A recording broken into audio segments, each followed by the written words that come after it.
Hey listeners, welcome to episode 147 of the Sarah's podcast. Today we're diving into an episode featuring my good friend Charlie Collins, the owner of Frydales in Leicester. Charlie Collins celebrated as the last person to win Young Fish Frier Award in 2020 before COVID-19 dramatically impacted the industry. He shares his journey through the difficult times that followed. Winning the prize was a moment of pride and brought him an initial surge of business, but Charlie candidly discusses how a combination of high pricing and the pandemic led to a significant downturn in trade. The conversation delves into critical moments of realisation and the strategic decisions he made to navigate his way out of financial distress. Let's take a moment to talk about something deliciously irresistible, the Sarah's gravy mix. Imagine a rich, boldly beefy gravy that just transforms every meal into a tasty experience, and that's what Sarah's gravy mix brings to your table. I know you're thinking, gravy is gravy, right? Wrong. Sarah's gravy mix is a game changer.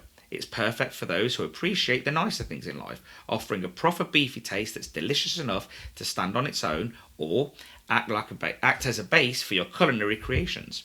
And let me tell you, once you've tried it, there's no going back. This is an indulgent gravy that just doesn't satisfy, it delights, making every bite a reason to return for more. But here's the best part. Sarah's gravy mix is crafted with everyone in mind. It's free from hidden nasties, making it the perfect choice for vegetarians, vegans and those with dietary restrictions. Yes, you heard that right, it's completely allergen free. This rich and flavourful gravy is naturally suitable for everyone that comes through your door. Proudly manufactured in the UK, Sarah's is committed to the highest standards of quality and integrity. Each 5 kilo bag is packed in a British manufactured box, showing our dedication to reducing hard plastic waste. So not only are you treating yourself with excellence of Sarah's gravy mix, but you're also making a good choice for the planet. Just 5 kilos of our gravy mix magically transforms to 55 kilos of ready to use gravy mix. That's under 5 pence a portion. Boost your sales and profits. Order Sarah's gravy mix from sarahs.shop today with free delivery across mainland UK. We also deliver to Northern Ireland, Republic of Ireland, all the British Isles. And exciting news for our international customers. We've expanded shipping to include Belgium, France, Italy, Germany, Luxembourg, Netherlands, Spain and Greece, responding to popular demand. Now, let's get back to the show. On Wednesday, I attended the National Federation of Fish Friers Fish and Chip Awards, and it was a great event for so many friends and customers. I just want to say well done to the NFFF for organising a fantastic event. Just like last year, it was great. As I was texting a friend of mine the results, I was taken by surprise when Dan Rosser from Noah's in Bristol started tapping me saying they called my name. So I had to stop texting my friend, run over and get an award. So I was a little bit shell-shocked, and I wasn't expecting to win because there was 2 great companies and I thought they were definitely ahead of me. We will keep working really hard at Sarah's. We've got a lot of plans with, our main offering, which is all our products. We've got some big plans there, which we're going to be sharing soon. And we also have some big plans coming to the podcast. So hopefully soon we can start telling you all a little bit more about it. I'd also like to say a big well done to Kimberly and Ryan from Ship Deck in Caerphilly. These 2 truly deserve the recognition. They begged and borrowed from friends and family to build the ship deck, and they've been tireless in building their family business. For a full listing of all winners, visit our blog. If you want to keep in the loop with what we're doing at Sarah's, then you should be following us on social media. But to get information and special offers delivered to your inbox, then join our mailing list. This is the only place you're going to see offers. We won't put them online. So join our mailing list. The link will be in the show notes. On to today's episode with Charlie Collins from Frydales. Let me know what you think of this episode and be sure to leave us a review on your favourite podcast player.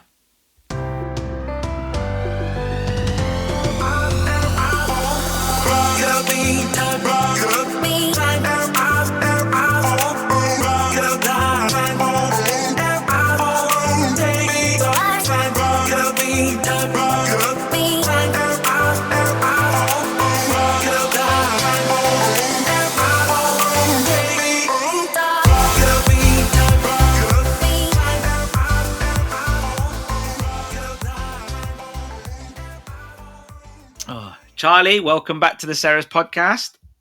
Hi, mate. I just told you that I was tired, and you sound really sleepy. What's going on? Really sleepy. I'll sound all right, mate. Well, it's great to have you on again. Obviously, we had you on in 2020 when well, just after you'd won Young Fish Frier. And we've had you on again with joint podcasts and the Read the News segment, which was really good. Everyone liked that.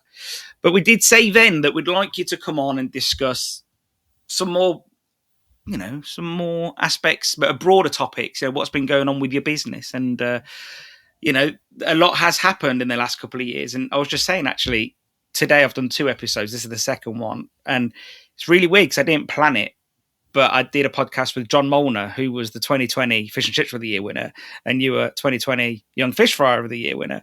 Yeah, So yeah, yeah.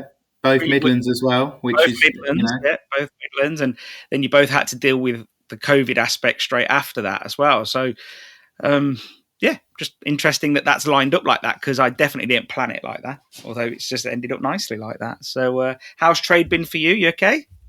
well, if we go back to 2020, trade with COVID, I'd just won the award and things had, you get the initial reaction after the award, and we were 20 to 30% up the first 2 weeks after the award, and then within 3 weeks of the award, COVID hit.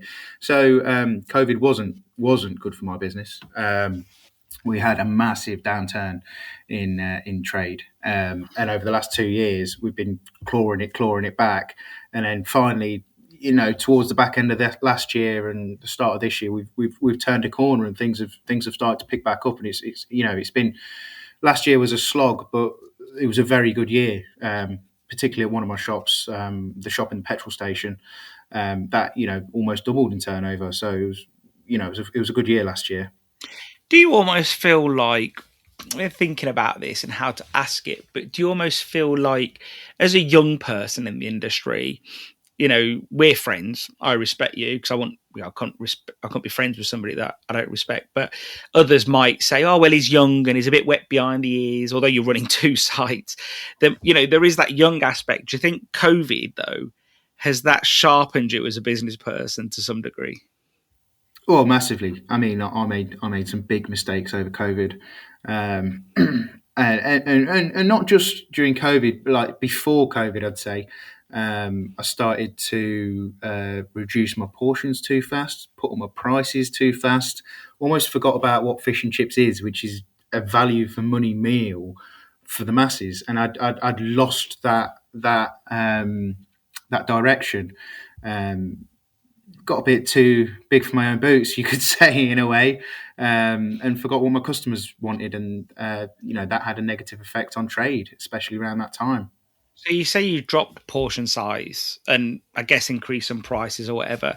Where did that mindset creep in? Well, I think as COVID started to creep, I think that's when commodity prices really started to kick off. I mean, they didn't really go high until towards the back end of 2021, 2022. But there was a lot of talk around that time that fish and chips is a meal that is as should be more expensive than, say, Chinese, should be more expensive than an Indian, and it was almost a race to get to £10, and we deserve more because we're fish and chips. And I sort of fell into that trap. It was coming from trade bodies, it was coming from suppliers. There was a lot of talk of it on the groups, and ultimately I sort of followed that path. And my customers decided to vote with their feet and not come in my shop. So that was a tough lesson to learn around that time. Well, I guess no one wants to see less customers coming through the door, regardless of how much extra profit you might be making per meal. Because the fact is that it is a volume business. And if you're serving, even if your GP is 10% better, let's say, I'm just making an example there. But if your GP per meal is 10% better, but you're serving half the amount of people, that's a tough pill to swallow, isn't it? Well, exactly, and this is the differences we've made over the last 2 years. Is that I've dragged myself out of that, tried to remove myself from being seen as an expensive shop, and tried to move towards being a value for money shop. And the only way we've done that is by losing margin and driving volume through offers, or specifically offers. We've done some really big offers over the last couple of years, and my volume has gone up. We're taking a lot more money, but a lot of my costs have stayed the same. My staff stayed the same. My gas and electricity went up, but as my turnover went up, it still stayed the same. So whilst my GP went down, my overall net profit went up because the rest of my costs stayed similar. I think that's one of the things that I've learned in the fish and chip business, that because of the higher throughput that we have, or that you can have with these frying ranges and so on, you can probably do more per hour with a frying range than you can with an oven. So if you can do that and you can serve more product within the hour, and you condense that with hopefully lesser staff, more efficient practices, you can actually, or at least the same amount of staff as what you would if you were quiet, you could make some serious money at the end of it. Yeah, I mean, that's what it was. It was maximising my staff. That has been the most profitable thing. So my fryer is essentially, instead of putting, I don't know, 3 or 4 fish in per fry, he's now putting 8 fish in a fry. It's not costing me anything extra. We're just doing more. And that's what I had to learn. So we did offers. We did the biggest offer we did half price chips. When it was, the business was really hitting the fan. It really wasn't going well. Sort of last January, things were really coming to a head after COVID. We'd come out of COVID and trade hadn't lifted. And then last January, I put on an offer. It was half price chips, and we did that for 6 months. Now, that was at the time where potatoes were going to a ridiculous price as well. We were doing, I think we were paying £23.50 to up to £26 for potatoes. And during that time, I did half price chips, and it booked the entire trend of what the rest of the industry were doing. We didn't put prices up. I just decided, well, how many more customers a week do I need through the door? And from doing half price chips, during the first week, we had an extra 150 customers through the door. In the second week, we had an extra 175 customers through the door. And that stayed consistent and just crept up. By the end of the 6 months, we were getting an extra 250 customers through the door a week. Now, my staff stayed the same. My electricity stayed the same. My rent hadn't moved. So those extra customers were all profit. And it was costing me an extra 20 bags of potatoes. Now, for an extra 250 customers, 20 bags of potatoes is not a lot of money. What about to those that would say, listening to this, anyone can be a busy fool? Well, that's true, but what I found is that that wasn't the case. A lot of that money was money in the till. Now, at the same time, I tightened my portions, so that offer didn't really cost me a lot, because in Leicester, the issue is it's huge portions. For instance, we do 4 sizes of chips. My mini's 10 ounce, my regular's 14, my medium is 26, and my large is 32. Now, prior to my half price offer, they were, jump them all up a size. So my mini was 14, my regular was nearer to 20, my medium was 30, and my large chips was 40. So by doing a half price offer and pulling back the portions, I actually increased my volume, and it didn't really cost me a lot because I reduced the portions during that time. I decided I'm not going to be able to compete in the Midlands on portion size, but I can compete on price if I reduce my portion sizes. So that's what I did. So I wasn't a busy fool because, I've got a spreadsheet with all my margins in, and I worked out that, okay, so I'm going to lose some margins on my chips, but if everyone buys a fish, everyone buys a peas, I'm making money on absolutely everything else, and I'll be fine. And that's how it worked out.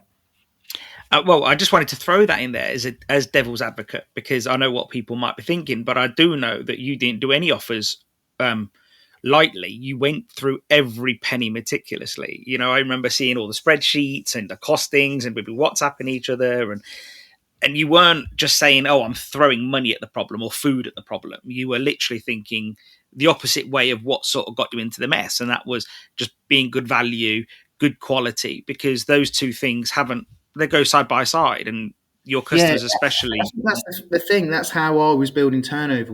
It wasn't just doing offers. It was being clever about the offers. So it was how can I get people through the door with losing as little margin as possible, but whilst making it worth it, that we were going to see a big impact. So me and my friar sat down and we decided that there's only two words that really work to get people through the door, and that's half price and that's free. People want things for half price, they want it for free. So we did half price chips was one of the offers we did. The other offer we did was we did half price kids meals on a Friday and a Saturday. Now the reason we did it on a Friday and a Saturday, a lot of people would go, why on earth would you do that? They're your busiest days. Was because we wanted families. We found that we were getting a lot of single people, couples, but we were missing the 20, 30, 40 pound orders. Now we thought we'll run it as a loss leader for the kids. And we'll get their parents in. And that made a massive jump on the weekend trade. So we were running half price chips through the week, and then we did half price kids meals on a weekend. So we were hitting absolutely every aspect and trying to pull people in. Now the kids meals we were doing prior to this, we were doing in a really fancy box, probably about 18 to 22p cost price. So instead of that, we just wrapped it in paper and put a nice sticker on it. Okay. So the cost price of the packaging was 5p. Rather than using jumbo sausages, we moved to a smaller sausage. Rather than using the jumbo fish cakes, we went to a smaller fish cake. So I didn't actually lose any margin, but because I was being clever with how I was attacking these offers, reduce the packaging, reduce the things that customers don't necessarily care about. All they're thinking is, I want to feed my kid for half price. Well, take away all the fancy bits. We took the lollipop out of it. We took the colouring crayons out of the kids pack. Customers didn't want it. They wanted the meal for £1.75 for the kid, and it just drove so much volume. It really worked. I'm not being funny. Like in the early 2000s, when we used to do those things, like a kids meal, and I'd probably still do the box if I could get my hands on it. But I think the sweets, kids are swamped with sweets now. Like, I don't have to go to the shop to get my kids sweets, mate. Like, if you came to my house and you fancied something sweet, I'd just go to the pantry. It's full of crap. Yeah. Kids are swamped with sweets. So you were doing right to get rid of those extra costs in a way, because customers just want to feed the kids. You're right. And I think that's so important that you got rid of it. You made it no frills in a way. No frills. It was just. So. For me, my shop was it was a supply and demand issue in the shop. I had it to supply; they weren't demanding it. So when there's supply and demand, you got to reduce your prices, and that's what I thought. I thought if I'm not getting enough people through the door, I'll reduce my prices and see if that works. And I'm fortunate that it did. It might not work for everyone, but I think for your average, say, inland shop that is currently quiet, I think doing a big, attractive offer and doing it well will increase your turnover. You mentioned that you're in Leicester, and people that are listening to this may know this and some may not. Why is that pivotal to discussing portion size? You mentioned your chip sizes. What would the equivalent be anywhere else in Leicester? So regular chips in most shops, when I've done testing, has been between 20 and 25 ounces. So enough for two people. And a large chips will be 40 to 50 ounces. So you're talking over a kilo, 1 to 1.5 kilos. I was just checking for significantly cheaper than I'd do it for. So my large chips is 32 ounces and it's a fiver. I think one of my main competitors, they're £4.20 for 50-ounce chips. And their large fish is £7 and it's a 14 to 16. Whereas and their mini fish, for instance, is £4.70 and it's at 8 to 10. Now my large is an 8 to 10 and I charge £9 for it.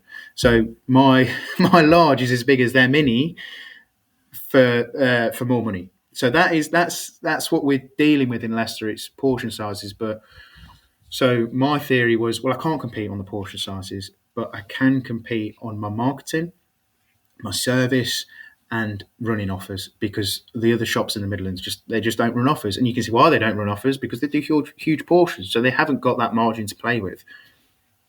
Yeah, no, I guess their probably thought process is, why should we do offers? Because we're already generous daily. So, and that, I guess, have you ever had since this? And obviously, you're still on this path. You're not out of the woods yet. Like, I don't think it's safe to say that one shop's doing very well and the one's creeping up slowly. Yeah. and you'd like the one that's doing very well to do even better, and you'd like the other one to do even better too. So we're not out the path yet. So have you spoken to like people that sort of gave you this advice initially and gone back with some feedback and said, look, here's where I was, and after a hard slog of a couple of years of pushing forward, here's where I'm at now. You've got this wrong. Well, I have spoken to some other operators, and a lot of them agree with me now because they're going through the same. A lot of shops are going through the same path now. When you speak to people, when you speak to suppliers, the general gist of the industry at the moment is that turnover is the same or down, but customer numbers and footfall is down. And in a way, in the last 12 months, I've booked that trend. My footfall at both shops is up. In shop, it's up as well, and deliveries, it's up as well. And I solely put that down to being value for money and being generous, but being generous in a clever way. But no, I do think the message needs to be put out there more that people want value for money at the moment. The words cost of living crisis is thrown around all over the place at the moment. People are looking for deals. If you do a deal, your footfall will increase. I guess suppliers would want you to sell more. So I can't see why they'd not want to hear that, because if you're buying more product off me, I'm happy. And, and if you're selling more product, I'm happy again. So I guess, you've got to keep banging that drum. But again, you're not doing anything wrong. What you're doing is looking at your margins, seeing what you've got to play with, and then you're being more generous. And obviously you chose a product that you could be generous on. For example, chips, and especially, in Leicester, how important it is to see a decent amount of chips. And even though you charge for it, you do a bigger portion because some people would like more to feed more people, like a family portion. Whereas I think some people may look at that as, oh no, it's too much, we should only serve for one. Whereas I've always been a firm believer that you should do what customers want and charge for it accordingly where possible. Well, this is the thing, isn't it? I feel like the industry is moving away from what the customer necessarily wants. You've got to know your location. In my location, they want a big portion. Now, that doesn't necessarily mean that I've got to give it them cheap, but I've just got to give them what they want. And we've moved away from that. There's been too much. I mean, it got to a point where it was like on the groups every day. It was like, well, fish is going to go to £250, £300 a case. Spuds are going to go to £35 to £40 a sack. Batter's going to go to £40 for a 16 kilo bag, and it just didn't happen. And I feel like it led a lot of people into the trap of just putting the price up. Like that was the one thing you could do. Well, it wasn't. If you're getting more people through the door, those cost increases you could swallow. I remember at that time I was chatting to a friend of ours, Mark Drummond, and we were all chatting. I'm in a group with you, I'm in a group with him, and I'm chatting to him and saying, like, what are you doing? And he checks his margin every week religiously, and he's got a system that works for him. And he was showing me, well, I don't need to make any rush decisions at the moment. I've managed to buy X amount of dripping. I'll be all right for a while. I've managed to get a deal on haddocks. I'm all right for a while. And I think one of the key things that was really important, he said to me, is that he felt, and I think a few other customers of mine felt like this as well, is that now when prices rise the way they did, it's a good time to be a good payer, because that's when suppliers think, oh, that's who I'm going to look after. They didn't, they pay me well. They don't hassle me all the time. They're a good customer. And, but I remember he was saying, like, I don't think I'd have to put my prices up because my margin's okay. If this happens, then I will. And again, he kept his prices very steady. And I think he never once faltered and panicked or followed the crowd. He just kept looking at what things were costing him. And I do wonder if, because menus have expanded, I know quite a few shops that don't really find out their GP until they talk to an accountant at the end of year. Well, then if you're looking 12 months behind you, you've already probably been making 12 months of mistakes. And yeah. I mean, and that was a big lesson that I had to learn as well. I had a rough idea of my prices. I've always weighed my fish. I knew what portions of chips I was doing, but I really got into the minute detail of it as well.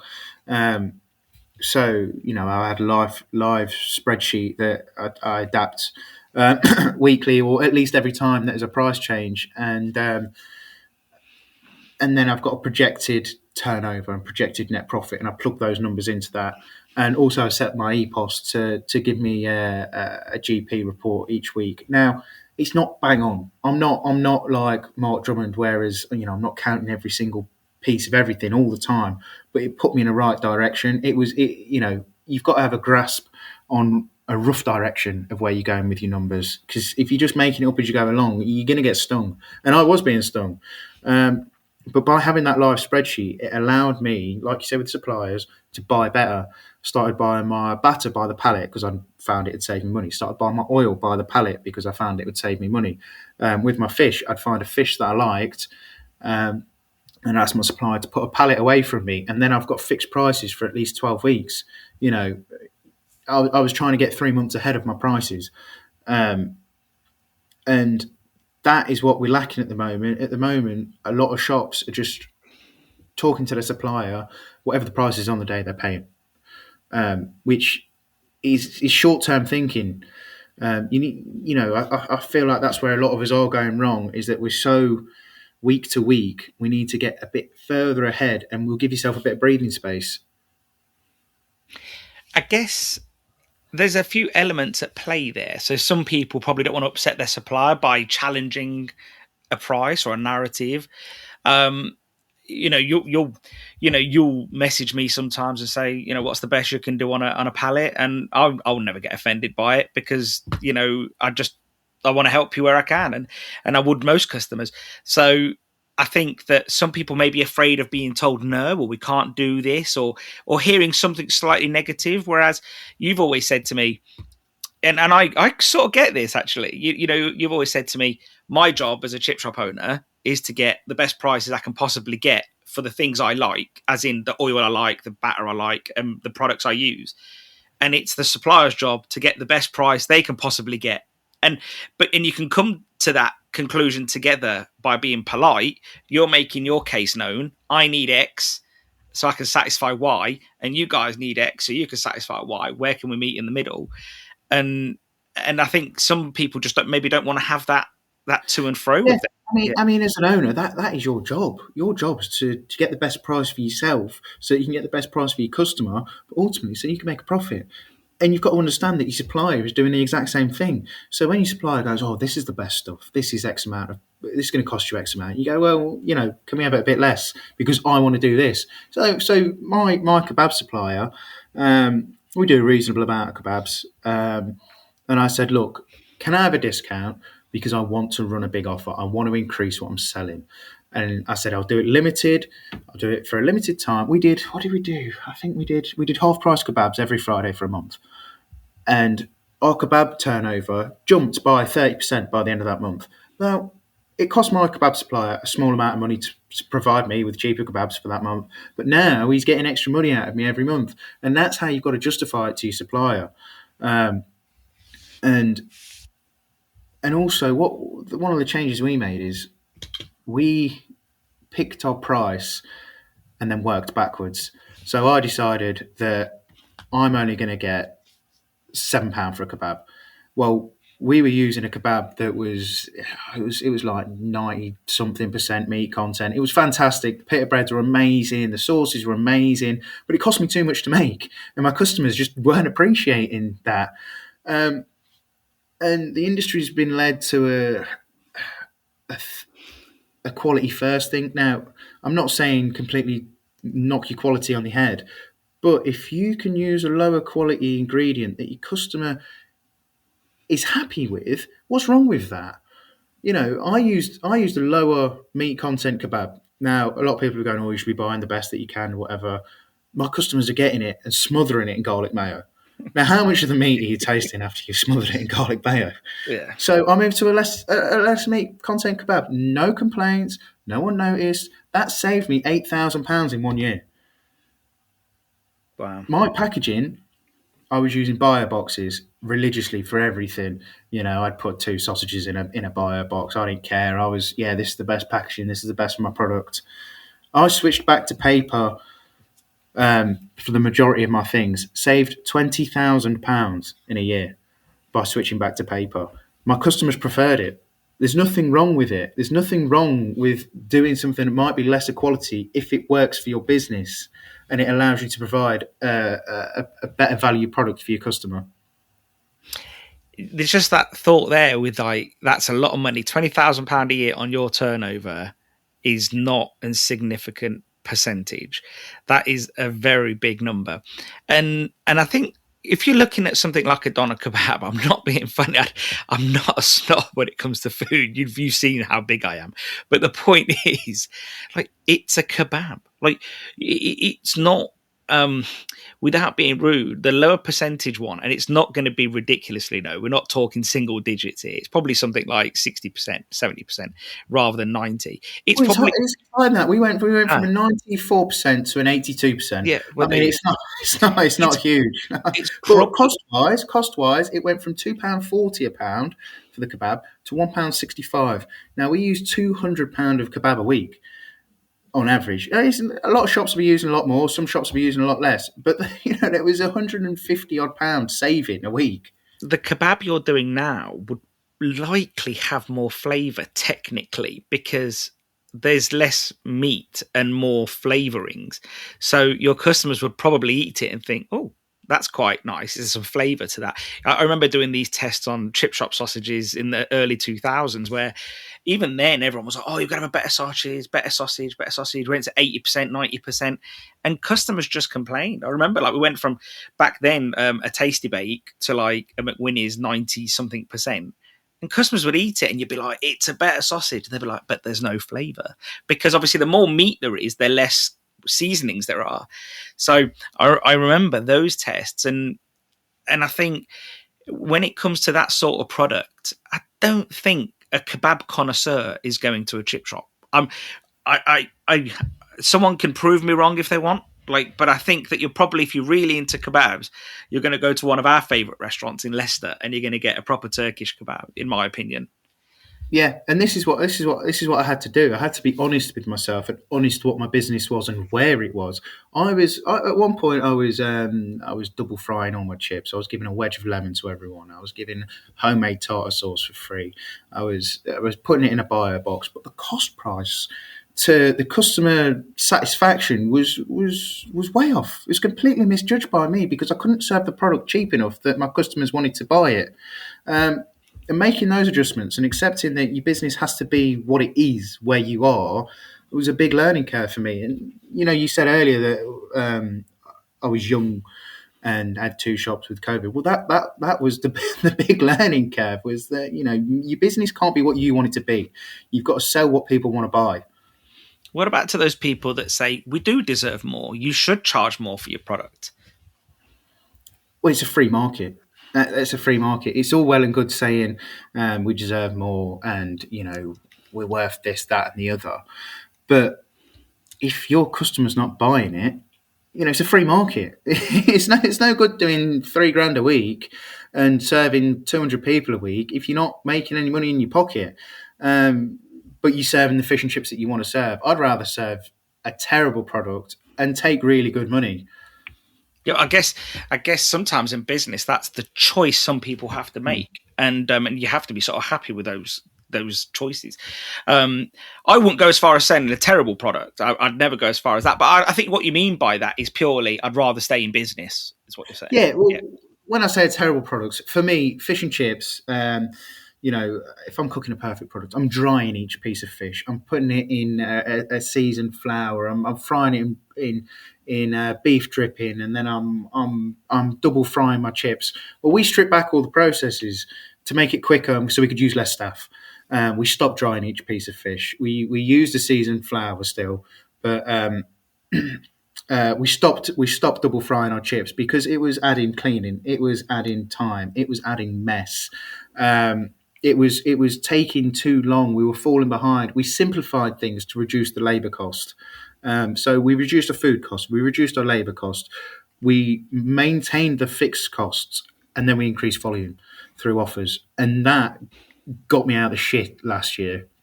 Yeah. No, I guess you have to.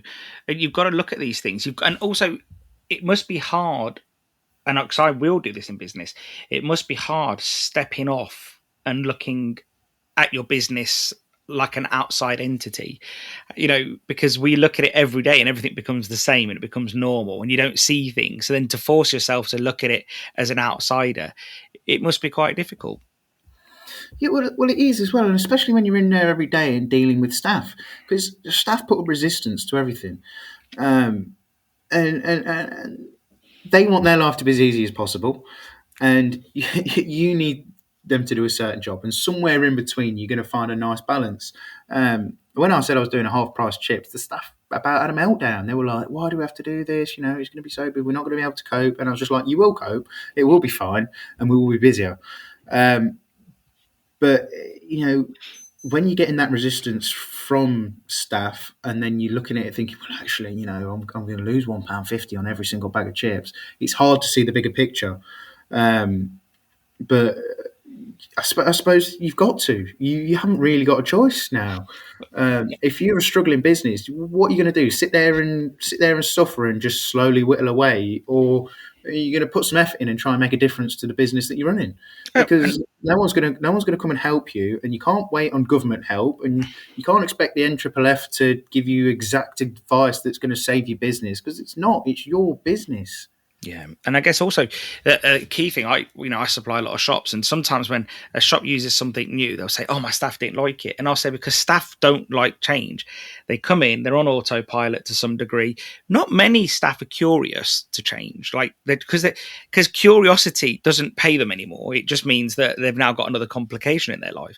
So you've sort of navigated that to some degree because you have fought that battle. And they probably did say initially, "Oh, well, we are going to be busier," but they don't really want that, because some staff would happily stand in a corner, reading a magazine or texting a mate whilst doing nothing, without being rude. I lost staff.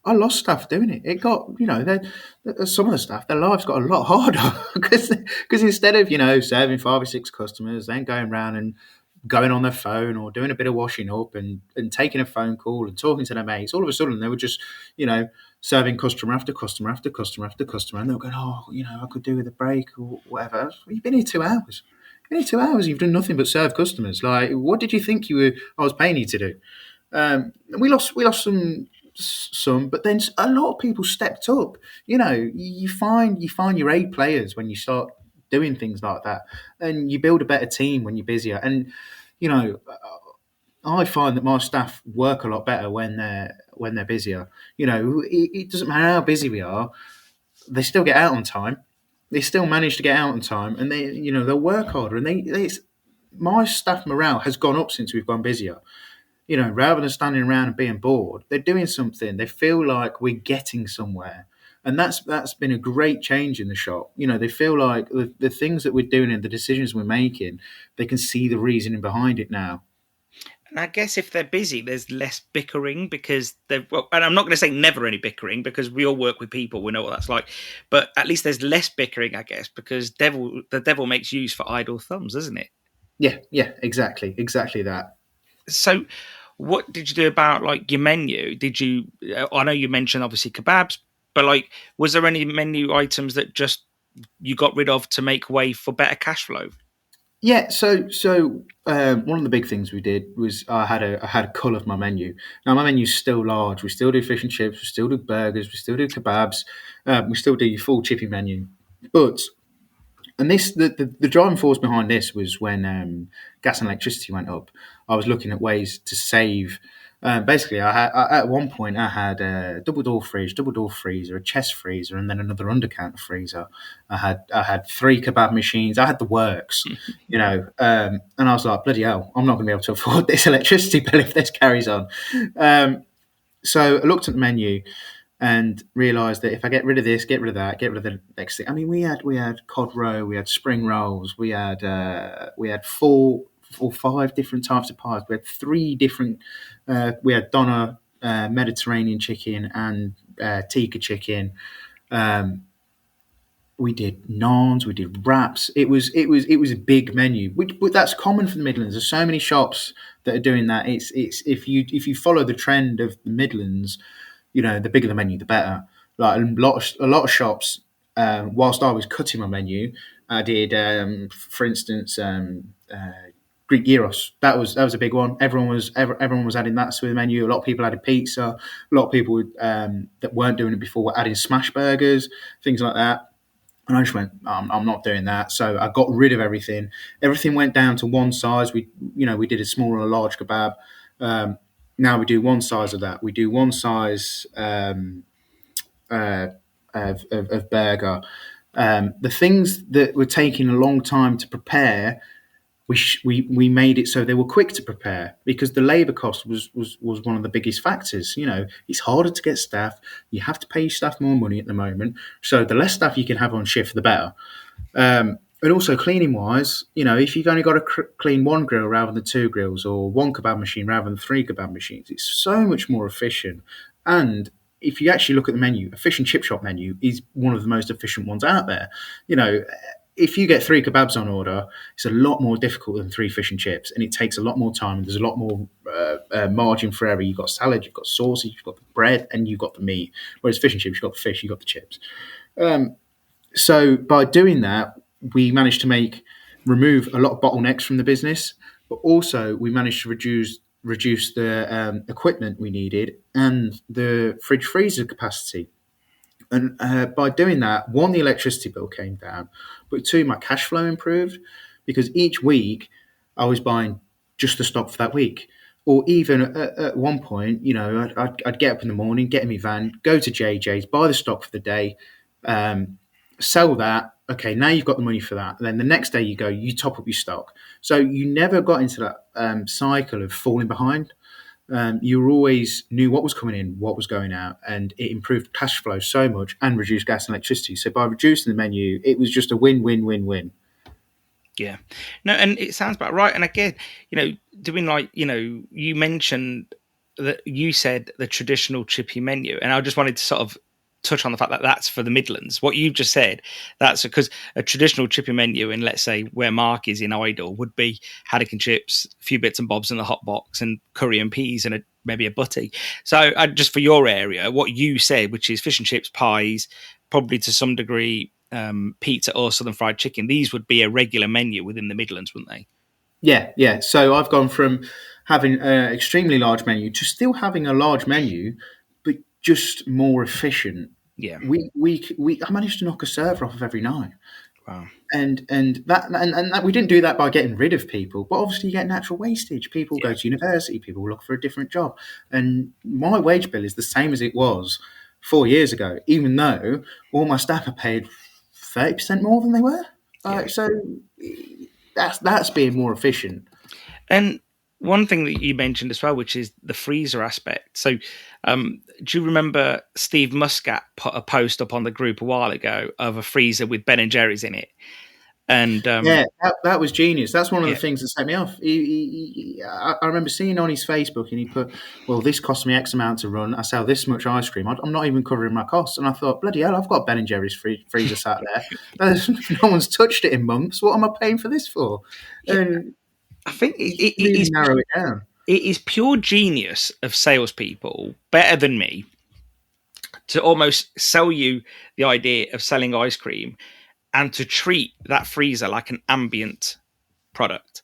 Because I don't think 90% of the people once, when electric was cheap, considered the cost of that freezer, because they just thought, well, it's a freezer, it's free. What they gave it me to sell ice cream, and I think he was shocked by that, because when he put that little device on the back, that meter test, whatever, and he couldn't believe it was costing him, I think, did he say £30 a week? And he said, I don't even make that profit. I'm really paraphrasing now, but it's interesting because it does make you strip back things and think, whoa, I don't need that. I just don't need that. Yeah, and I did that with the entire equipment list I had. So at one point we had, like I said, we had three kebab machines. We now have one. We started doing chicken on the griddle rather than on the on the spit. We had a contact grill for the bread, and then we had a flat griddle for burgers. Well, we realised, well, if we put the pitters on the flat grill, it does the same thing by cutting down a couple of freezers. And I had a huge fish fridge that we defrost in and everything. Well, actually, if I defrost my fish at ambient and just keep a closer eye on it, and I bought a second-hand smaller fish fridge, that knocked £80 a month off my electricity bill. Now, these aren't huge numbers, but collectively, you think I've saved 20 grand a year on my packaging. I've saved X amount a year on my food costs, and now I've saved £200 a month on my electricity by cutting everything off. And that took a shop that was barely profitable to, a steady earning shop without affecting any customer opinion. They wouldn't even notice about your equipment and things like that. Customers don't care how you get from A to B. They're just having B. So if you can make your process of A to B cheap and efficient, your customers aren't gonna care. No, I think you're right, and I think I see this from my end. If I was inefficient in my practices, let's say, which meant I had to then charge you more for batter, you're going to be like, mate, I love your product, but you're charging too much. And I'd be like, well, but we have to do this, this, and this. You're not bothered. Those things don't bother you as a customer. You just see it as the end product is great, but it's too expensive. Whereas if I could make some efficiencies that you never see, which means I can keep my price better for people like you, then you're going to be like, he always looks after me, always does me a deal. I'm quite happy with that. You don't have to see how the sausage is made, really, do you? No, and you might not even think that it's happening. Your customers might not. My customers would moan about price, but not really. But I just saw a steady decline, a steady decline as I got more and more expensive. Every time I do a price rise, I'd lose 20 or 30 customers. And we did like three price rises in a year at one point. And it just, all of a sudden you serving 60 or 70 people a week less. That makes a big difference. And they're not like, I always say that, you keep an eye on reviews. Well, you shouldn't keep an eye on reviews. You should keep an eye on the money coming in the till and the people coming through the door. Because my reviews, when I was doing half of what one of my shops is now, was higher than now that I do double the turnover. We were like 4.3, say 4.4 when I was doing a certain figure, and now that figure has doubled. We're I think it's 4.1 or 4.0. My reviews have got worse, but my number of customers coming through the door has doubled. So I'm pleasing more people, but you need to please the silent majority rather than the 1% who make a lot of noise. Yeah. And do you think you're serving more people? But I'm still convinced the reviews you get. How to explain this? When you serve something that isn't great, because sometimes it happens to everybody, do you find that your customers are more lenient now because you're more offer based or more competitive? Oh, definitely. When you're charging a premium product, you better be good, because people go, bloody hell, I've paid 10, 11, 12 pounds for this fish and chips, and I could have got it not necessarily as good, but almost as good for £7 down the road. Well, when you become £7 down the road and your fish and chips are average, they go, well, it was only £7. But if you cook a good product and it's £7, they go, bloody hell, I'm going there time and time again. And then when you mess up, they go, well, you haven't cost them the earth. Whereas if you're charging £12 and you mess up, they're not going to be happy. Money's hard earned. Yeah, I think more than anything, we've seen I know we always look at it from a business point of view, but if we just put our consumer hats on for a moment, consumers have seen less value out of their working wage. Gas and electric for them has gone up. Yes, it was capped, but it's still a big thing. They probably haven't gone on holiday, so they're a bit miserable. They're working longer hours, maybe a bit of overtime. Petrol and diesel cost more. And I think this is one of the things, like I was always saying when our industry bodies were going out there and saying, oh, fish and chips is going to be more expensive, I was really anti that message, because in my experience, customers were they were just fleeing without coming into the shops, because they were saying, 1 minute, fish and chips must be expensive now. And, and they were feeling the pinch at the petrol pump. They were feeling the pinch at the supermarket. And then we were just saying to them, hey, you're going to feel the pinch if you come here as well. And they're saying, no, I'm not, because I'm not coming in. So, and I feel like by being better value, customers think, well, actually, you know what? I'm going to go to that chip shop because I'm going to have change out of a tenner, and I can still have a pint with my mates and still enjoy life. Whereas, and like you said earlier about all the deals that you do with the kids' meals, it's like if parents can feel like they're feeding their kids whatever it is, £2 for a kids' meal, it means they're not. It doesn't mean that it means that they've got by, but it means that they're going to do something else that weekend or that week. It means that they've made their money go further. And I think Exactly. yeah. And that doesn't mean as a business that you don't have to make as good a margin. It doesn't mean it. It just means you've got to think it through and be clever. I was picking up quiet times. We do our bigger offers on a Monday, Tuesday, Wednesday, and our smaller offers that cost me less on a Thursday, Friday, Saturday. For instance, we've got an offer on at the moment. And hopefully my customers don't listen to this because this is going to give an honest portrayal of how I'm making the same money. We're doing free chips with every fish you buy. Now, Midlands isn't a big fish area. We sell a lot of sausages in comparison to a shop up north. We sell kebabs, we sell burgers. So the fish and chip menu is diluted to begin with. So while fish is at a reasonable price and the commodity price of fish has dropped significantly, I thought, right, I want to sell more fish. I want to sell fish. It's efficient. It's good, and it's a high spend product. So we're doing an offer at the moment. Free chips with every fish purchase. Now, the way I've done this is it's got to be wrapped together. It's got to be wrapped together and it's got to be wrapped in paper. So immediately, by adding the chips, you've made your fish look bigger because it looks a more complete meal. So I've knocked an ounce off my fish, and that has paid for the chips that I'm giving for free. So we were only giving 10 ounces of chips for free anyway, and my fish. It's around 18p an ounce at the moment, and 10 ounces of chips cost me 35p. So by knocking an ounce off the fish, well, each offer now is only costing me 15p. Now, it's not a huge amount of money, and the fact that we're wrapping it together, you've saved another amount by not wrapping them separately, which a lot of people do ask for it wrapped separately. And then because we're giving it them chips for free, so many people are buying more sides. Our mushy pea sales, our curry sauce sales have gone through the roof because every time we're going, well, you might as well have a curry sauce. You've already saved £3 on your chips. Well, they've not saved £3. They've not saved anything because they've got less fish. They've got a handful of chips, and they're still buying more chips on top because they want to treat themselves. I guess the key thing is just dragging the customer through the door. If they're in, they're going to spend. Do you follow me? Exactly. That's what most shops are struggling with. It's footfall. There's so much competition. You've got to stand out. I think I might have told you this story, but I remember it was probably what we're in now, 2024, probably like early last year, when I think a lot of this was sort of happening, a lot of the price rises. A friend of mine took his dog for a walk, and he'd met a neighbour, and he's really into gardening. And the neighbour says to my friend says to him, "Oh, I really like what you're doing here with the garden, blah, blah, blah." And he's like, "Yeah." He goes, "What do you do then?" He goes, "Oh, I've got a fish and chip shop in town." He goes, "All right." He goes, "We don't eat fish and chips no more. We've decided we don't eat fish and chips." The old boy says. He goes, "All right." He goes, "Well, they're expensive now, aren't they?" And they just made this blanket decision to not visit a chip shop. And my friend rings me and goes, "I told him that, we had some offers on. They can come in. We'll treat them." But in their mind, fish and chips was expensive. And it took a lot for him to change that person's perception.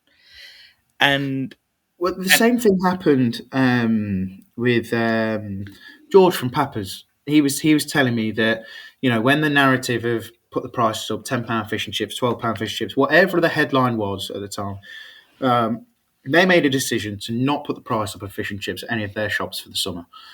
So the price was the same price as it was the year before.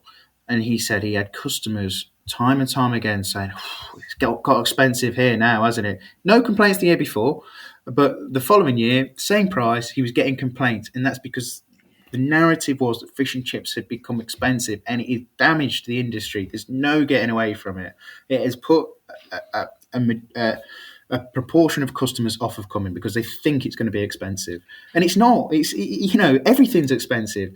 Fuel's expensive, food's expensive. Gas and electricity expensive. Everything you buy now is more than it was, and fish and chips has just gone up proportionately. But because it had so much media coverage saying, "Oh, we're struggling as an industry. We need to put our prices up. Blah blah blah blah blah blah blah blah blah. I think that had a massive negative impact on the amount of people coming through the doors. I think the key thing to remember is that with inflation, everything goes up. So you don't have to say anything. You just need to keep doing what you were doing. And as an operator, let's say, if someone came into your shop and said, "Oh, bloody hell, fish and chips is more than it was a week ago," you just say, "Seeing the price of fuel." There you go. You see the news about Sainsbury's putting up their prices. I know Sainsbury's obviously don't supply you, but food is food and it goes up. Whereas when people are putting up signs in their shops and putting letters on their social media page or an advert saying we've put up our prices, I was really worried for those shops, really worried, because if you're putting a sign up on social, a flyer on social media saying we've put up our prices, I think that scares people off. And I really do. Like, you look at Greg's, you look at McDonald's, look at Burger King. None of these guys, they did put up their prices, but none of them told people on their social media page. It might have been leaked in quotations to, a news story, and an unofficial source wouldn't confirm anything. But I think when we were basically saying, hey, fish and chips expensive, you know what customers heard? Oh, it's dearer than everything else. That's what they heard. It wasn't Chinese food and Indian food and pizza. They just heard fish and chips is dearer than all of that lot. And I think everything went up. McDonald's is more expensive now than it was. And as you know, I've got a tracker on McDonald's prices, so I know everything. But no, joking aside, I think everything went up. But when you go on the media saying we're expensive or we have to put up our prices, consumers just flock the other way. And but I do think, and one thing I was saying early on, what I've noticed with inflation is that people make choices that they don't always stick to. So at the beginning, it's like, we're not going out anymore, we're not going to eat Chinese or Indian or takeaway. We're going to really focus on what we eat. We're going to turn off the electric and the heating when we're not in, or whenever, blah, blah, blah. We're going to switch it on a bit later in the morning and a bit earlier at night. So we've got a bit. But then all these choices that consumers make, think of your home, think of my home, think of anybody else's home, they're short-lived. We get sick of wearing our coat around the house and wearing 2 pairs of socks. We do it. We get a holiday. We come back off holiday and we think, well, we've scrimped enough to go on holiday. We had a good time. I don't want to tighten my belt anymore. So before you know it, people get used to that inflation. The new inflation becomes the new norm. And then everyone just carries on slowly getting back into those old routines. But I think what this did was enforce in people's heads that fish and chips is now not a cheap meal and it will probably be expensive forever. And I don't think I agree with that, because I still think it's great value in comparison to Chinese food, especially when you look at the protein aspect of fish and chips. You're getting a nice big chunk of protein, freshly cooked chips. I think there's nothing in my mind. I think pizza and KFC probably are still very good value for money, because one pizza feeds a lot of people. Well, at least it should. Yeah. And KFC can be the same if you're buying a bucket. So I can't remember what the prices are for KFC, but what are you into for a bucket nowadays? So 20 quid, I think. Honestly, I couldn't say. I could tell you a pizza. So, but and also, I remember Mark Drummond saying to me once, when people say that pizza from Domino's is 20 quid, he goes, no one pays full price for Domino's ever. Ever. There is a voucher code knocking about somewhere at some point, and it is true. They're a bit like DFS, aren't they? Domino's. They've always got a sale on. So, well, and that's essentially the same business model. I didn't try to follow exactly, but Domino's seem to do all right throughout everything. They seem to have knocked off every issue that has come their way over the last couple of years, and. If you've got high standard prices and then discount, you look better value. Yeah, it's the Domino's affair. It's the Domino's business plan. It works for takeaways. Now, it's not going to work for everyone, but it certainly worked for me. Talking of Domino's, how big has delivery become for you? So delivery has grown, but not necessarily in a positive way. So during COVID, we did what everyone else did. We set up our own system. We had our own drivers, but we always used aggregators as well, because that's where the bulk of our orders were coming through. And then we saw a decline of delivery from COVID to the present day, to the point now where I have gotten rid of my own delivery system. We no longer deliver ourselves because it was costing too much, and people wanted to use Uber, Just Eat, and Deliveroo. Now, in an ideal world, I would have my own drivers, or even better, I'd have a taxi company deliver it for me, so I don't have to deal with my own drivers. But we can't do it. We can't get consistent enough drivers. We can't drive people from the aggregators to our own system. I've tried letters, emails, everything you can think of, Facebook posts, and they just wouldn't budge. So I've sort of accepted my fate, and I'm just sticking with aggregators for the moment. It now equates for 20-25% of our turnover.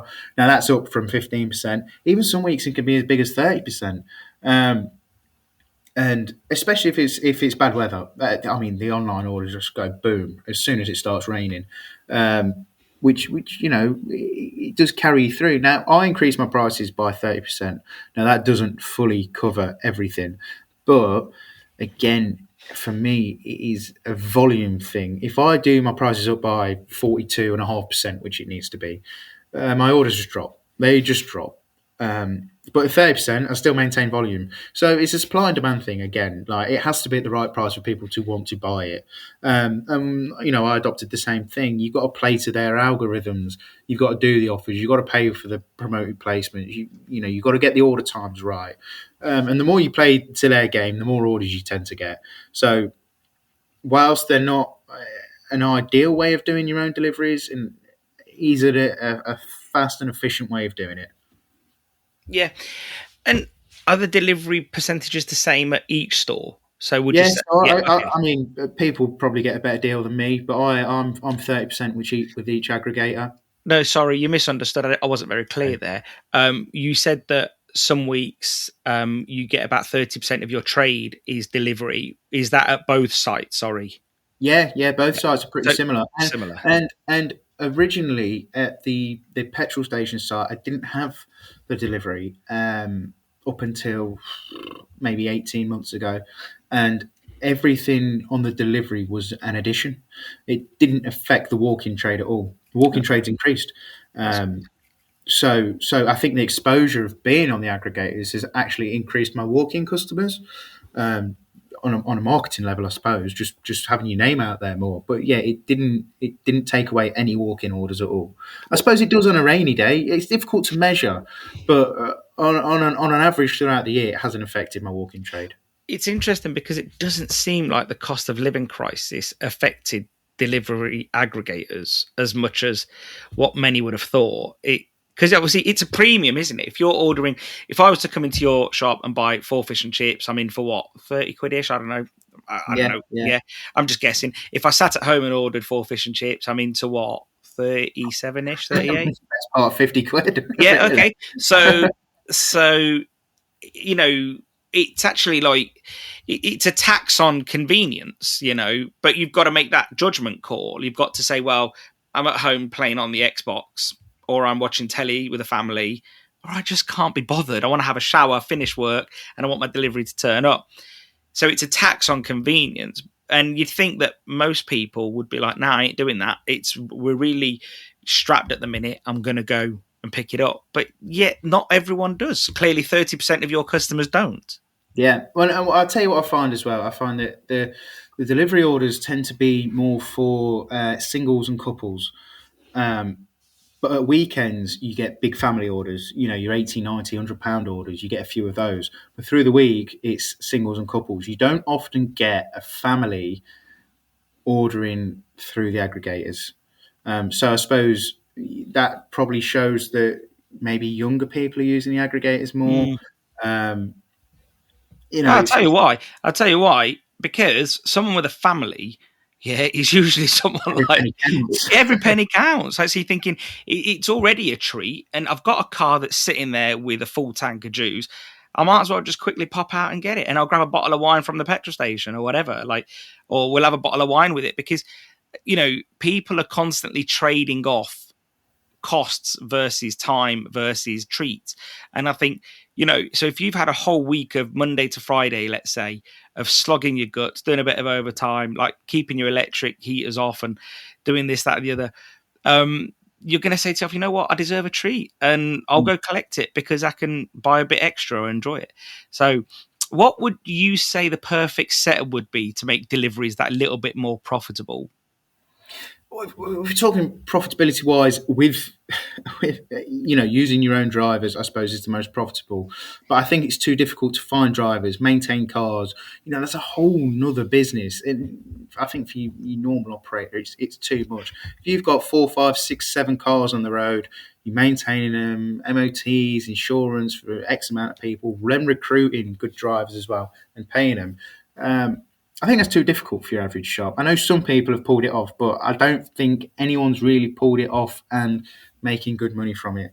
I think probably the most efficient way of doing it is teaming up with probably a taxi firm or a local courier service that will deliver it under your own app, and then maybe increase your app prices to cover that. So if you've got a fixed fee of £4 with the taxi company within 2.5-3 miles, and you can increase the your online app prices by 10-15%. I think that is probably the best way to do it. But in my experience, I spoke to a few taxi companies and they just weren't willing to do it.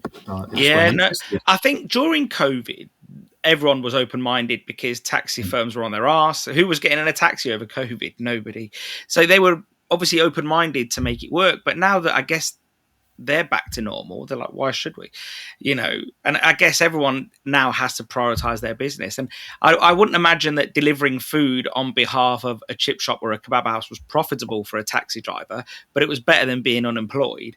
Do you get what I mean? It probably allowed them to keep their drivers on. Yeah. So you can see why they all did it. And you can also see why they don't do it now, because actually running your own delivery service, you soon realize that the costs are significant, and especially if you're doing it correctly, like getting someone in and them using their own insurance and things, perhaps isn't the correct way to do things, but it's what the vast majority of people are doing. And yeah, you can do that profitably, but a lot of drivers want cash in hand as well. And that's a big problem, and we just can't do that. I think that's always been the same. I think that's that type of person, without being rude to anybody who's a delivery driver, they're doing it as a second part of their job. Like, they've got a job in the day and they do that at night, and it just helps top them up. And I guess that was always the way it was, but things are changing. But I guess the delivery drivers, Uber drivers, they're not doing cash in hand. So it's weird how they're willing to do that legitimately, but maybe not, and to further the point to anybody listening, like a friend of mine who's got a very good fish and chip shop, he messaged me the other week and he's like, I bought one car and it's spare. I can't remember why. And he wanted to insure it with a hire and reward insurance. And it was near impossible. Well, I actually think it is impossible. I think he's bought it now and he's going to get rid of it. He couldn't do it. No one would insure it because they said if you had a fleet of cars, they'd do it. But because it's only got one, they're not interested. No insurer was interested. Yeah, once you get past the 5, 6, 7 car mark, I think you're okay. How'd you get there if you? Exactly. You can't just go from no cars to 7 cars. Unless you've got 3, 4 shops within a local area, it's tough. So it's a significant investment. You can't get hire. I thought, right, I'll lease the cars and we'll get the insurance that way. But you can't get hire and reward insurance on the lease, on a leased vehicle. So yeah, it's a minefield, and I genuinely don't think anyone has managed to get it right and as profitable as it should be yet. I just don't think the business model currently works at the moment for delivery, which is why I've gone with aggregators, keep it simple, add my percentage, and when the right solution comes along, I'll jump on it. But at the moment, it's not there.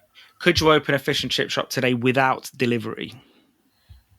I don't think you could. I think it depends on the location. But an inland shop, you need that volume. You need that volume that it brings. I think you need to keep the pans moving. You need to keep the staff occupied. You need it for the market presence. If you're not on Uber, Just Eat, whatever, do you even exist to a lot of people? That's how it is now. Yeah, no, you're right. But moving on, you've made lots of headway. You've managed to shore up the businesses, put them in a better place. Like we said, you're not out of the woods. You've still got a lot to do. How do you tackle wage rises coming at you in April? Okay, so the way I'm going to tackle wage rises is one, I'm still fighting for my life to get more people through the door because if more people come through the door, I don't have to increase prices. But it may lead to a small price increase, but again, it will be gradual, few items at a time, here and there. You can probably put 20p on chips without people moaning too much. I also think it's a very easy thing to defend, putting your prices up because you're giving your staff more money. You know, that's a nice thing to do. People are happy with that. The big issue I see this year is the fact that minimum wage is going up to 11.44. Well, my servers are on £12.50 on average. How do you? Is there the wiggle room to then put them on £13 if your entry level is 11.44? And that's where the problems are going to occur. I don't think it's paying the lower end more. I think it's the fact that we've got to pay the middle ground and you top earners. They're going to want an increase in percentage again. Now, all my staff got roughly a 10-12% increase last year. I went up with inflation with them. It's very difficult to justify having a busier shop and not putting your staff's wages up. So I did. And but I made different efficiencies, so it didn't hurt me too much. The hours of staff is now less as a collective. But it's going to be a very challenging year, and people are going to be pushing for big pay rises. And truth be told, I think there will have to be a price increase this year to cover that. And I guess you're not going to shout about it, but if you're challenged by customers, you're just going to say we had to give staff pay rises. And again, that's probably not a negative story. Customers will be like, I think most customers will be like, oh, okay, all right. Yeah. How can you argue against that? You can go, well, you staff don't. Well, the customer's not going to go, well, you staff don't deserve more money.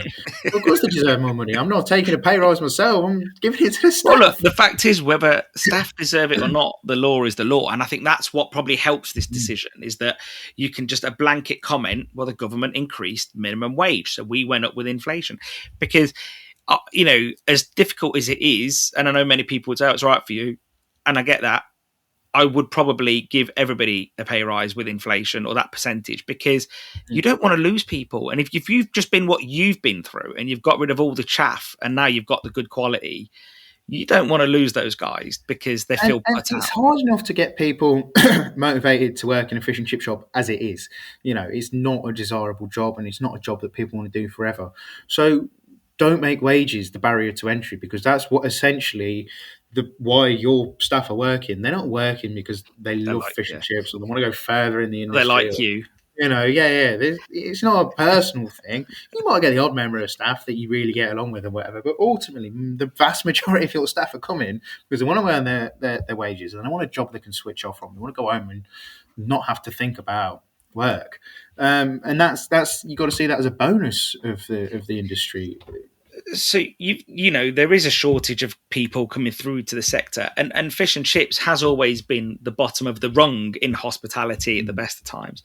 And do you remember I sent you that video, and it was a young person crying on their break, I would imagine, at Starbucks, and they were saying, "Oh, it's been really busy. I've had to serve 4 people."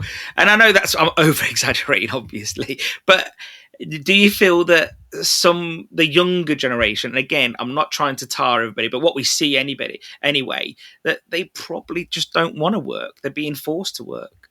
Well, yeah, this has been a significant switch. I mean, I've had a shop for 9 years now, and when I first took over, the staff that I'd get in would you'd organise their shifts and then organise their life around it. And now it seems as though you organise their shifts and then they tell you what they can't do because they're doing whatever. They've got plans. And they've always got plans, but there's never any specific plans. They never say, I'm going out with my friends, I'm going to a nightclub, I'm going out for a meal with my girlfriend or boyfriend. It's always, I've got plans. And you know what plans means? It means sat at home, flicking through their phone. That is their relaxing time. And that's what we have to now accept as employers, is that people don't really want to work, and they're working because they feel that they should, and not even necessarily because they need the money. This is the thing, because they're not going out and spending it. It was on the news today that it's 2 nightclubs a week closing. or 2 nightclubs a day. I can't remember exactly what it was. And then you see that restaurants are closing, and then you see that all these bowling alleys and things, and event places popped up, and then a few of these are closing. Young people aren't doing as much as they were, and they're not interested in doing as much as well. They've got the whole world in their hand. And they're just interested in being on their phones and being connected and watching videos through that. So we need to accept that people don't actually want to earn as much money, especially young people, because they're not necessarily spending it on much. It's not even cool to wear designer clothes anymore. People aren't, spending all their money on, we'd spend £150 on a pair of jeans. They're not doing that. They might.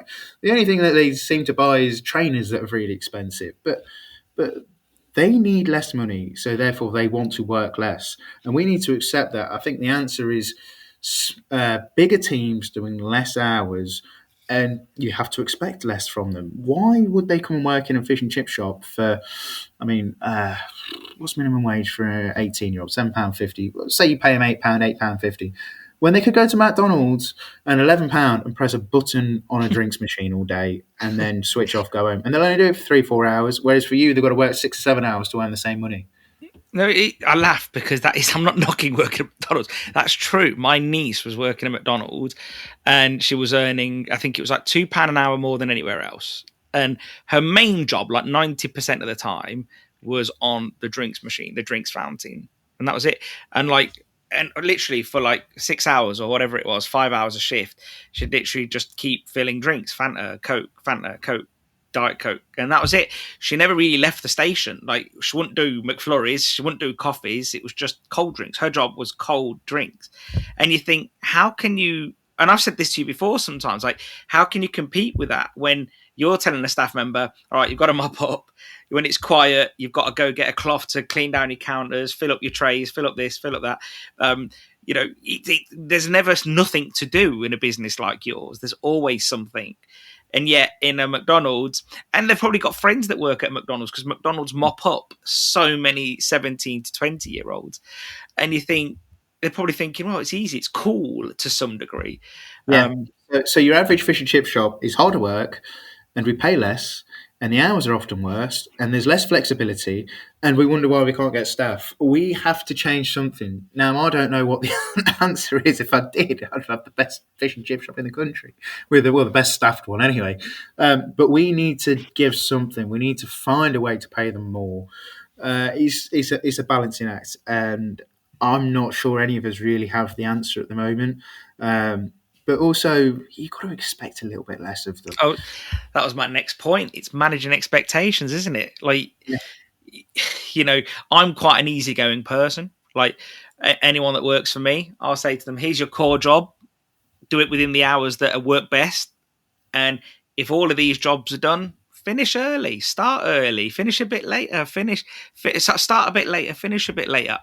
You need to leave early for a doctor's appointment. Are all your jobs done? Yeah, absolutely. Or, one of the lads that works for me, he finished early on a Friday and he texts me and goes, I'm really sorry, I've got to dash out, take my dad to an appointment, but I'm coming in tomorrow to finish this job. And I'm like, you don't really have to. You can wait till, no, I'm going to come in tomorrow.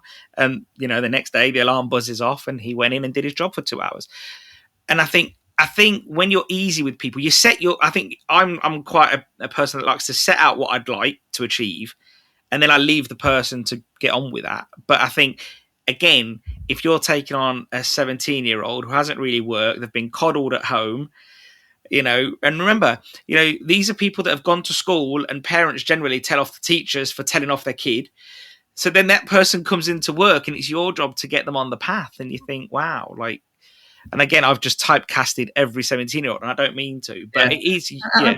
I had the same thing. We had to rejig things at work. So we had a big issue of the floor. The floor wasn't being mopped properly. Every night I'd come in. Every night it wasn't being mopped properly. Every morning I'd come in, I'd be fuming, and I'd be sending photos on the group chat, and it wasn't productive of me to be doing that.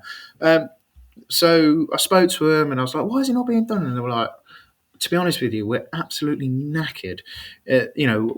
We get up at 7 for college, we go do that, and then we're here, and it's 9 o'clock, and we're just giving it a quick wipe over. If they're being totally honest, I was like, okay. So then we moved the mopping to the morning, right? And it made the world of difference. The floor's great now; it's fine. But it's little adjustments like that, and that might sound like something super simple, but it's made the world of difference to the staff Yeah. closing at the end of the shift. And we also had to put a stop to morning staff moaning about evening staff. They'd come in, they'd take photos, put it on the group chat. This hasn't been done. Vinegar pots haven't been filled up. Blah blah blah blah blah. But then you'd offer your morning staff, the Saturday night shift that they were moaning about, and no, can't do that. Sorry, can't do that. That's Yeah. so it is. You've got to explain to staff that their co-workers have different challenges on different shifts, and not everyone is great at doing the same things. I've got one lad; he will cook you the perfect fish and chips 9 out of 10 times. He's great. But you ask him to clean the potato room, he's useless. He can't clean it to save his life. And he won't mind me saying that because we have a laugh about it every day. So we've had to work our way around that. And he barely filters his pans at the end of the night. So we've had to move it so he filters his pans in the morning because, he's got a new kid. He's up all night with the kid. Then he comes to work. And then by the end of the night, he's just like, could leave this filter in, couldn't I? No one's even going to know. But I do know because I know when a pan's not been filtered. So we've had to move it and just adjust. And it's playing to people's strengths because I've got people that can clean all day, but if they serve, they'll rub up a customer the wrong way. And I've got people that can fry amazing fish and chips, but they're a little bit unorganised with the prep. So it's trying to build your team to all work efficiently with each other without them falling out and keeping them all motivated to do it in the hours that they want to work. You have to be so flexible as an employer now, but it's the way it's going. You haven't got a choice. What are you going to do? Lose your mind and set these high expectations that are just going to be broken day in, day out, and it will drive you insane. So lower your expectations and adapt your systems and adapt the teams to make it work. I guess you've accepted that in that specific scenario that you're going to have less oil life out of that because of that scenario, because your oil is probably going to die a day earlier in the end. But you know what? I've chosen that because he has got a young family and he is tired, and I just want everything else to be done right. And that's my littlest focus. If I lose a day on a 3-week cycle of oil, I'm just making that up, by the way. Yeah. If you look, you've made that up, you've made that calculation. You're happy with it. You live with it. What you wouldn't accept, though, I guess, is him not filtering it that night, then not filtering it in the morning, and then not filtering it at lunchtime. That you're just going to say, "Well, come on a minute, mate. I've made some." I'm bending over backwards here already. Yeah, exactly. So usually, and we're going to wrap this thing up soon, but usually there's a saying that, well, not a saying, but there's a fear that when you've been expensive, it's really nearly impossible to turn around customer perception and to make them realise actually you're good value for money. And I think I've told you over the years that, we had a fish and chip shop we opened a few years ago, and we're, again, similar to Leicester, very value-driven area. We're wedged in between. My dad's businesses are wedged in between Leicester, Coventry and Birmingham. So very value-driven. And we made the mistake of being what customers perceived as expensive. It was around 2008, give or take. And then it took years. And back then it took years because social media wasn't as prevalent, but it took years for people to realize that actually, no, there's good value. They've got good offers, good deals, good quality. What's been pivotal in your marketing to get that message out to people so they understand that actually we are good value again? So first of all, it's the initial offer. I said earlier, using the buzzwords, 3.5 price, we built the whole marketing around that. The other thing we did was we changed the colours of everything we were doing. Everything we were doing was like greys and whites with a little bit of yellow, and it was pretty cool. We thought we were cool, and then I thought, well, actually, I needed to look cheaper. That's what I needed to do. I needed to look cheaper. And even so much as the menu boards in the shop, we had these really cool little images and things, but it looked expensive. It looked like the sort of thing you'd get in a premium restaurant. So I changed everything to red and white and made it big and bold. And I slapped it all over Facebook, all over Instagram, and made myself look a little bit cheaper. And that mixed in with the initial offer, and then emailing offers to people and just shouting about how cheap we were, started the ball rolling. And we're sort of 18 months, 2 years into that path now, and people still think we're expensive. We've still got that silent majority that do think we're expensive, but the tide is turning, and it just takes time, and you've got to make that your key point of focus and just keep driving that message home repeatedly, and don't let it stop. Like I stopped offers for like a couple of months, and people were like, "Oh, it used to be good when he was doing these offers," and I thought, well, let's put on another offer, but let's not make it as extreme as the last one. Um, so we just kept things going and going and going, and it's that relentlessness. You have to be relentless. No good doing. People think you're expensive. You know, you can do an offer, you can do it a half price day, and then the next day you're back doing the same as you was before. You're not going to change people's perception of you. If you've got that problem, you need to drive it home as hard as you can, because it's going to take a long time. I mean, you said it took years. I'm 2 years in, and it's almost changing. It's majority change, but not completely. So by year 3, 4, and 5, you'd think that will have completely changed. But it is time and relentlessness. Yeah. No, and I think the key thing is you're completely honest and truthful to yourself about the situation. You haven't deluded yourself. And I think we all do that. And that's not an insult, by the way, to anybody listening. We all do this in business. Every single one of us. We lie to ourselves to protect our ego. And I think you've not done that. You accepted the reality that the shops were taking a dip. You saw how it was probably only going to get worse. And you thought, I've got to change. And you did.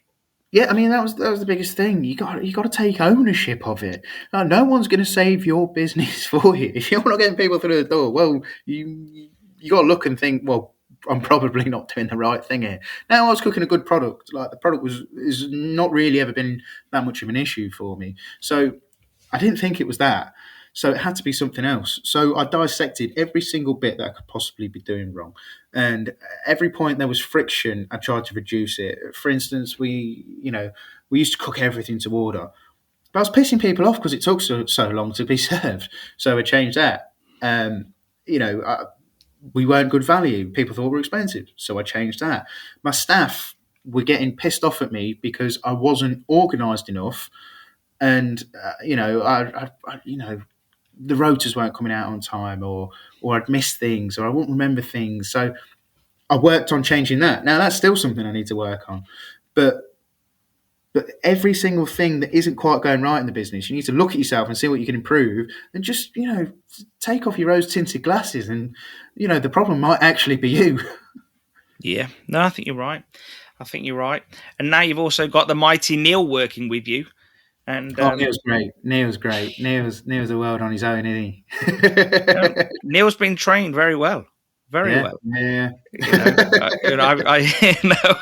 And I do think having someone who's got your back in the business, you need the staff to have your back, and you all working together for a common goal.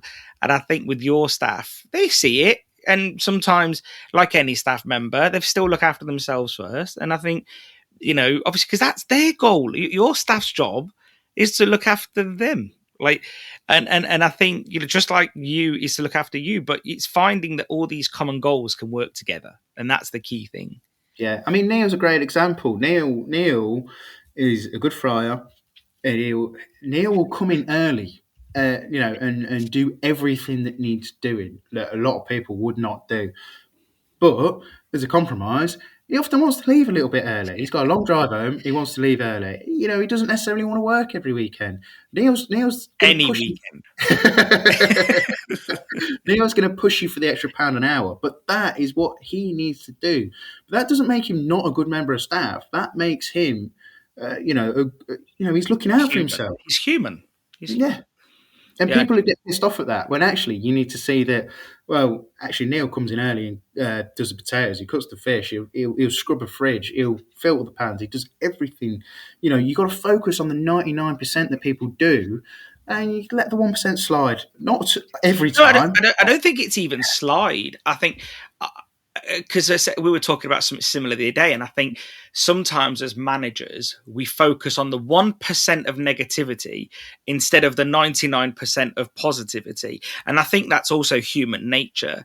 And you sort of touched on it earlier about taking ownership. I took that term out of a book by Jocko Willink.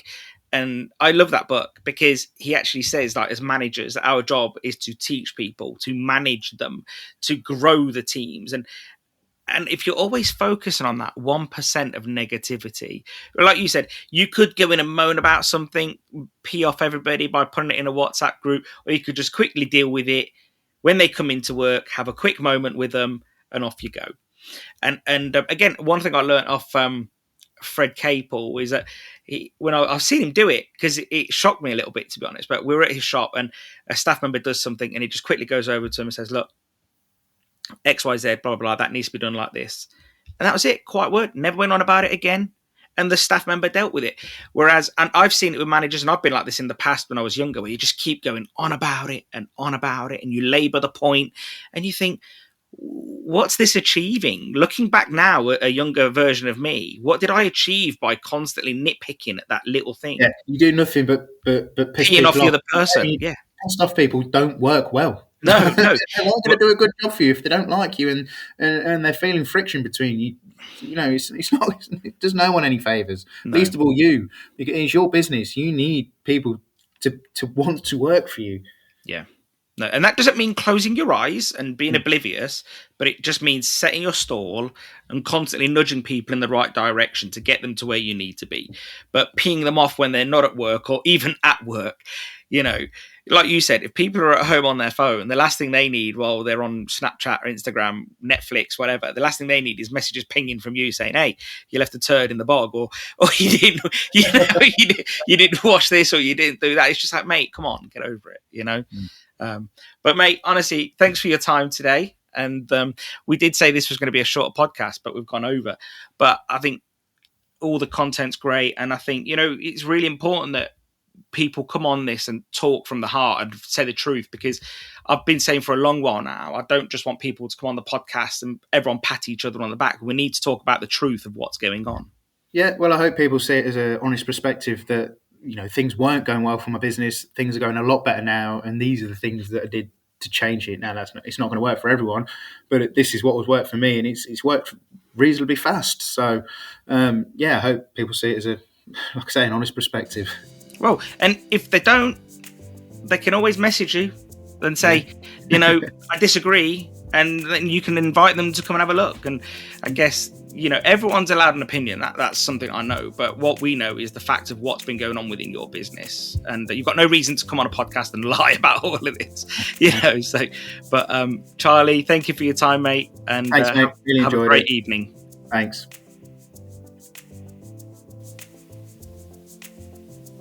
I enjoyed chatting to Charlie today. What did you all think? If you want to keep in the loop with what we're doing at Ceres, then of course you should be following us on social media. But to get the information fast and offers to your inbox, then you should be following us on our mailing list. The link will be in the episode show notes. And remember, anything you order from our online website is next day free delivery if you're in mainland UK, and we also ship to lots of offshore destinations. Be sure to share this podcast with your friends and on social media. If you like this episode, then chances are others in the industry will like it too. And if you do have a moment, do us a favour and leave us a review on Apple Podcasts.